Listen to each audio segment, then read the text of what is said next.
नमस्कार, आप देख रहे हैं साधना न्यूज और मैं हूं आपके साथ काजल दुबे। बहुत स्वागत है आपका ये हमारी एक खास पेशकश में। खरगोन के औद्योगिक क्षेत्र निमरानी में डीजल के अवैध कारोबार पर प्रशासन ने शिकंजा कसा है। प्रशासन ने करीब 5 करोड़ रुपए का 3 लाख लीटर डीजल जब्त किया है। अधिकारियों ने आशंका जताई है कि केमिकल से नकली डीजल बनाया जा रहा है। बालाजी बायो डीजल पंप समेत 3 फैक्ट्रियों के खिलाफ छापेमार कार्रवाई की गई है। इसके साथ ही एसडीएम और एसडीओपी की अगुवाई में 4 विभागों की संयुक्त टीम ने छापेमार कार्रवाई को अंजाम दिया। मौके से करीब 8 पेट्रोल डीजल के टैंकर जब्त किए गए हैं। सभी जगह सील कर पुलिस बल तैनात किया गया है। गौरतलब है कि अंजन गांव में पेट्रोल टैंकर हादसे के बाद प्रशासन अलर्ट हो गया है। जिले में अब तक की पेट्रोल डीजल के अवैध संग्रहण और नकली होने की आशंका को लेकर सबसे बड़ी कार्रवाई हुई है। इससे पेट्रोल डीजल के कारोबारी और माफियाओं में भी हड़कंप मचा हुआ है। क्षेत्र में कई लोकेशंस पे अभी जांच की कार्रवाई चल रही है। फूड डिपार्टमेंट के भी लोग हैं, प्रशासन के लोग भी, पुलिस के अधिकारी भी हैं। इन लोकेशंस पे प्रेमा फेशी पाया गया है कि बड़ी मात्रा में भंडारण किया गया है। जो भंडारण किया गया जो पदार्थ है वो पेट्रोल भी हो सकता है, डीजल भी हो सकता है या कोई मिलावटी पदार्थ हो सकता है। कुल मिला के इसकी कोई अनुमतियाँ नहीं हैं और बहुत ही असुरक्षित तरीके से, खतरनाक तरीके से इसको स्टोर किया गया है। तो ये क्योंकि रिहायशी इलाके में है, कभी भी कोई बड़ी दुर्घटना इसमें हो सकती है। जैसे जॉइंट जांच की कार्रवाई चल रही है, मुझे लगता है कि ये एक स्मगलिंग भी निकलेगी इसमें। स्मगलिंग, अवैध भंडारण और बहुत सारे नियम प्रक्रियाओं का उल्लंघन होगा। तो इसमें काफ़ी विस्तृत जांच जॉइंट टीम करेगी। इसके बाद जो भी इसके संचालक होंगे, जो भी इसमें रैकेट में इन्वॉल्व होंगे, सबके खिलाफ कार्रवाई की जाएगी। हाँ, इसमें अभी कई सारे जो लॉज हैं उनका उल्लंघन दिख रहा है। जो टैंकर्स खड़े हुए हैं उनका अनसेफ ट्रांसपोर्टेशन है, उनका सोर्स क्या है, उसका फर्दर डेस्टिनेशन क्या है, किसके आधार पे इन्होंने इतना अनसेफ स्टोरेज कर रखा है। तो ये सारी चीज़ें मिला के इसमें काफ़ी बड़ी कार्रवाई करेंगे। अभी फैक्ट फाइंडिंग चल रही है, इसकी ओनरशिप किसकी है। ऐसी 4 लोकेशंस हैं, तो जॉइंट टीमें इसमें फैक्ट फाइंडिंग कर रही हैं। तो जल्दी इसमें सारी चीज़ों की जांच पड़ताल करके इसमें जो भी रेस्पॉन्सिबल लोग हैं उनके खिलाफ लीगल एक्शन। कई सारी चीज़ें हैं, अभी बहुत कहना जल्दबाजी होगी क्योंकि ये ज्वलनशील पदार्थ है। अभी जो जानकारी मिल रही है, इसको गुजरात से कहीं से ट्रांसपोर्ट करके लाए हैं। ये रेगुलर बेसिस पे हो रहा है। पूरी इसमें हुई है और किस प्रकार का इसमें क्राइम इन्वॉल्व है, ये सारे फैक्ट इन्वेस्टिगेशन हो रही है। तो जल्दी इसमें सभी चीज़ों को वेरीफाई करके कार्रवाई करेंगे। देखिए, ये सूचना मिल रही थी पिछले कुछ दिनों से कि अवैध रूप से डीजल पेट्रोल का संग्रहण किया जा रहा है और उसको एक ऑर्गेनाइज तरीके से विभिन्न प्रतिष्ठानों पे बेचा जा रहा है। इसके 2 नुकसान हो रहे थे। एक तो अवैध व्यापार हो रहा था, दूसरे शासन के एक्साइज की भी चोरी हो रही थी।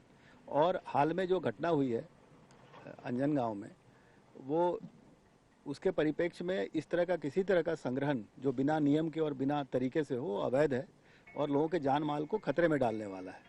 इसके आधार पर आज यहाँ कार्रवाई की गई।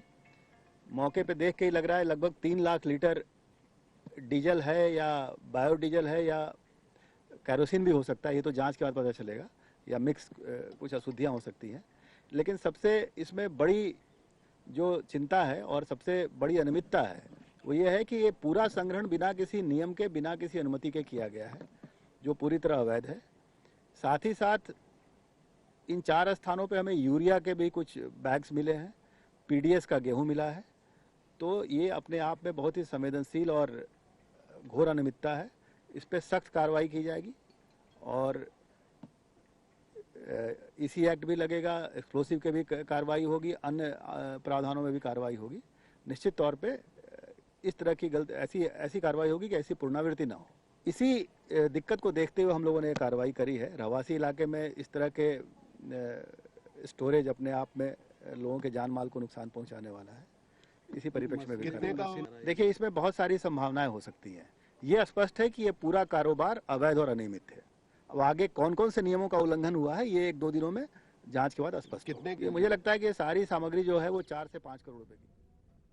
चले तो आपको सीधे लिए चलते हैं इंदौर, जहां पर हमारे न्यूज हेड पंकज जी हमारे साथ लाइव जुड़े हुए हैं। पंकज जी, खरगोन के औद्योगिक क्षेत्र निमरानी में डीजल के अवैध कारोबार पर प्रशासन ने बड़ी कार्रवाई की है और इस खबर को साधना न्यूज ने बड़े ही प्रमुखता से दिखाया था, जिस पर प्रशासन ने एक बार फिर बड़ी कार्रवाई की है। फिलहाल क्या अपडेट? देखिए बिल्कुल काजल, हमने आज नहीं बल्कि लगभग 8 महीने पहले से ये खबर हमने लगातार प्रशासन की निगाह में भी लेकर आए थे और साधा न्यूज के जी। माध्यम से दर्शकों तक भी पहुंचाई थी। और ये सीधे सीधे बायोडीजल के अमानक स्मगलिंग का मामला है। जी। बायोडीजल की जो है बाकायदा परमिशन दी जाती है, लेकिन इस क्षेत्र में खरगोन क्षेत्र जो है यहाँ पर पूरी तरह से इस बायोडीजल को अमानक बनाकर, इसमें कुछ और चीजें मिलाकर और सस्ता पदार्थ बनाकर जो है महंगे दामों में बेचा जाता है। जी। और ये ना सिर्फ प्रदूषण के लिए खतरनाक है, बल्कि और भी कई तरह से खतरनाक हो सकता है। लगातार आगाह किया था प्रशासन को, लेकिन प्रशासन ने कार्रवाई करने में ढिलाई की थी। लेकिन अब जबकि ये टैंकर पकड़ाए हैं तो बहुत स्पष्ट हो गया है कि इस पूरे क्षेत्र में, निमाड़ के इस पूरे क्षेत्र में अवैध भंडारण का, बायोडीजल की अमानक स्मगलिंग चल रही है और लगातार चल रही है। करोड़ों रुपया का कारोबार हो रहा है और सरकार का जो राजस्व है उसको जी। नुकसान किया जा रहा है लोगों। इसके पहले जो अंजन गांव में जो घटना हुई थी, आप याद कीजिए, अंजन गांव में टैंकर जो है रिसा था, वहां पर लोग पहुंचे थे वो पेट्रोल इकट्ठा करने के लिए और वो ब्लास्ट हो गया। जी। उसमें एक युवती का जो है पूरी तरह से जल गई थी और कई लोगों की मृत्यु हुई थी। तो ये घटना के बाद में प्रशासन चेता और लगातार इस पर निगाह रख रहा था। साधना न्यूज की खबर का भी ये बहुत बड़ा असर हुआ है कि अब इतनी बड़ी कार्रवाई हुई है और 8 टैंकर पकड़ाए हैं, जिसमें लगभग 3 लाख लीटर अवैध अमानक बायोडीजल पकड़ाया है। जी। और लगभग 4 से 5 करोड़ की ये कीमत है। और निमालिया जो गांव है, निमरानी इंडस्ट्रियल एरिया है, लेकिन जो ये कार्रवाई हुई है वो रहवासी क्षेत्र में हुई है और वहां से टैंकर जब्त कर लिए। बहरहाल अब कलेक्टर पुरुषोत्तम कुमार जो है वो ये कह रहे हैं कि अब इस तरह की कार्रवाई होगी कि पुनरावृत्ति इसकी नहीं हो, उन लोगों की कार्रवाई हो जो ये कर रहे थे, उन पर कार्रवाई होगी। ये टैंकर कहाँ से आए थे, ये कहाँ पहुंचने वाले थे, आखिर इसमें क्या क्या मिलाया जा रहा था, ये कितना बड़ा रैकेट चल रहा है, इस पर अब निश्चित रूप से बहुत बड़ी कार्रवाई हो सकती है। जी पंकज जी, फिलहाल अभी कितने स्थानों पर कार्रवाई की गई? देखिए इस वक्त तो निमरानी की बात सामने आ रही है, लगभग 2 या 3 स्थानों पर की जा रही कार्रवाई। लेकिन अब प्रशासन का ये कहना है कि कई जगहों के लगभग 6 से 8 जगह की सूचना उन्हें प्राप्त हुई है जहां पर इस तरह की अवैध गतिविधियां संचालित की जा रही थी। तो फूड विभाग, प्रशासन और पुलिस विभाग तीनों की संयुक्त कार्रवाई चल रही है और बहुत जल्दी ये पता लग जाएगा कि कहाँ कहाँ ये कार्रवाई चल रही थी और कौन इसकी ऑनरशिप क्या थी, कौन लोग जो हैं इसको काम को कर रहे थे। हालांकि अभी प्राथमिक रूप से पता लगा है कि गुजरात से टैंकर चलकर आए थे और निमरानी में जो है ये पकड़ाए हैं, लेकिन ये कहाँ जा रहे थे, कितने लोग इन्वॉल्व हैं, कितने करोड़ों का अवैध व्यापार चल रहा है, कब से चल रहा है, ये निश्चित रूप से अब इस पर जो है कार्रवाई की आवश्यकता है। जी पंकज जी, प्रारंभिक जांच में कितना पेट्रोल डीजल जब्त किया गया है और उसकी कीमत जो है वो कितनी बताई जा रही है?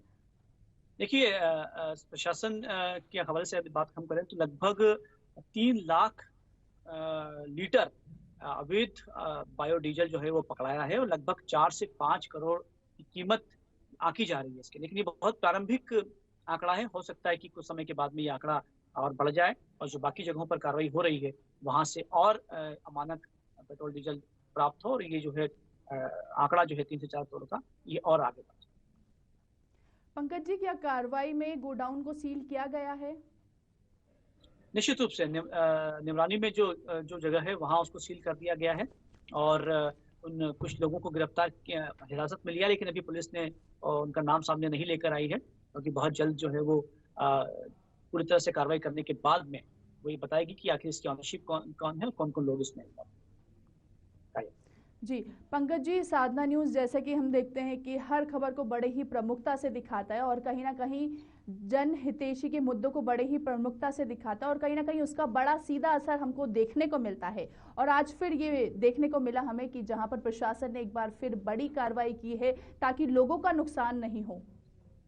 निश्चित रूप से देखिए साधना न्यूज की ये इस खबर को जिस ढंग से उठाया था साधना न्यूज ने, चूंकि बहुत सेंसिटिव मसला था और जब हमारे नॉलेज में ये मामला आया कि ये अमानक बायोडीजल बनाया जा रहा है तो चूंकि उसके दुष्परिणाम हमें पता थे तो हमने उसी पुरजोर तरीके से साधना न्यूज पर एक खबर उठाई और सीधे हमने कई अधिकारियों को भी जोड़ा और ये कोशिश की कि उस वक्त कार्रवाई हो। हमारी कोशिश के बाद में एक जो वहाँ पर पेट्रोल पंप था बालाजी बायोडीजल वाला जो पेट्रोल पंप था उस पर कार्रवाई भी हुई और उसको सील भी किया गया, लेकिन कुछ समय के बाद पता लगा कि उसे खोल दिया गया।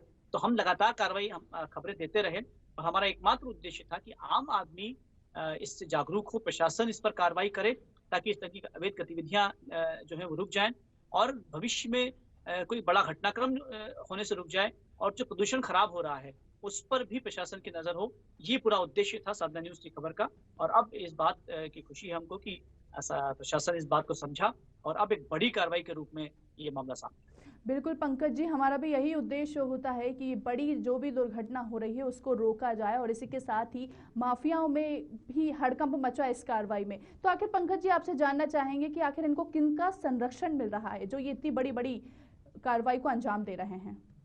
देखिए, जिस तरह से बताया जा रहा है प्रशासन के द्वारा कि ये जो टैंकर हैं गुजरात से आए थे, तो ऐसा लगता है कि गुजरात और मध्य प्रदेश या निमाड़ के जो लोग हैं वो कहीं इस अवैध व्यापार में लिप्त थे। स्मगलिंग का भी मामला है, अवैध भंडारण का भी मामला है। तो कई ऐसे जो रैकेट होता है पूरा, देखिए जो पेट्रोल और डीजल में कहीं जिनके पेट्रोल पंप होते हैं, जिनके डीजल जो टैंक होते हैं, वो लोग कहीं ना कहीं सस्ता मुनाफा कमाने के लिए इस तरह की कार्रवाई में लिप्त हो जाते हैं। कुछ लोगों को इन्वॉल्व करते हैं और अवैध इसका निर्माण करते हैं और भंडारण करते हैं और जो है लाभ कमाने की कोशिश में एक बड़ा अपराध कर लेते हैं। तो मुझे लगता है कि बहुत बड़ा रैकेट सामने आएगा, लेकिन कुछ समय का इंतजार जरूर करना होगा काजल, ताकि हमें पता लग सके कितने लोग इन्वॉल्व हैं और कितना बड़ा ये जो है रैकेट चल रहा था। जी पंकज जी, बताया जा रहा है कि बालाजी बायो डीजल पंप समेत 3 फैक्ट्रियों के खिलाफ भी छापेमार कार्रवाई की गई है। तो इन फैक्ट्रियों के मालिक अभी पुलिस की गिरफ्त में है क्या?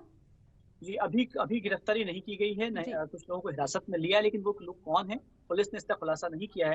लेकिन मुझे लगता है कि बहुत जल्दी, चूंकि अब मामला कलेक्टर के संज्ञान में आ गया है और अब चूंकि सादा न्यूज के माध्यम से लोगों तक खबर पहुंच भी गई है, अब मुझे लगता है कि बहुत बड़े जो नाम हैं उन पर कार्रवाई की जाएगी और वो कब्जे में आएंगे। निश्चित रूप से वो पेट्रोल पंप के मालिक भी सामने आएंगे जो इसमें लिप्त हैं, और वो लोग भी जो है सामने आएंगे जो पीछे रहकर, पर्दे के पीछे रहकर इस पर काम कर रहे हैं। जी, क्योंकि पंकज जी ये बड़ी कार्रवाई है, तो किन अधिनियमों के तहत ये कार्रवाई की जाएगी? देखिए, फूड विभाग अपनी एक कार्रवाई करेगा जिसमें अमानक पदार्थों की जो कार्रवाई होती है वो धाराएं लगेंगी। इसके अलावा अवैध भंडारण की कार्रवाई होगी, जो अलग अलग धाराएं होती हैं वो लगेंगी, और स्मगलिंग का मामला भी सामने आएगा। तो कई धाराओं के तहत इस पर कार्रवाई होगी, लेकिन वो धाराएं क्या होंगी बहुत जल्दी पुलिस इस पर कार्रवाई करेगी। बिल्कुल देखने वाली बात होगी कि आखिर किन धाराओं पर इस पर कार्रवाई होती है। बहुत बहुत शुक्रिया पंकज जी हमसे जुड़ने के लिए, हमसे चर्चा करने के लिए। तो खबर आपको बता रहे थे खरगोन के औद्योगिक क्षेत्र निमरानी से, जहां पर डीजल के अवैध कारोबार पर प्रशासन ने शिकंजा कसा है। आपको बताना चाहेंगे कि साधना न्यूज ने इस खबर को बड़े ही प्रमुखता से दिखाया था, जिसका सीधा असर अब देखने को मिल रहा है, जहां पर प्रशासन ने बड़ी कार्रवाई की है। करीब 5 करोड़ रुपए का 3 लाख लीटर डीजल जब्त किया है और वहीं अधिकारियों ने आशंका जताई है कि केमिकल से नकली डीजल बनाया जा रहा था। बालाजी बायो डीजल पंप समेत 3 फैक्ट्रियों के खिलाफ छापेमार कार्रवाई की है। फिलहाल पुलिस की गिरफ्त में अभी ये नहीं है, जल्द ही पुलिस इन पर कार्रवाई करेगी और कई सारी अधिनियमों के तहत इस पर कार्रवाई भी करेगी। फिलहाल अब दीजिए मुझे इजाजत, नमस्कार।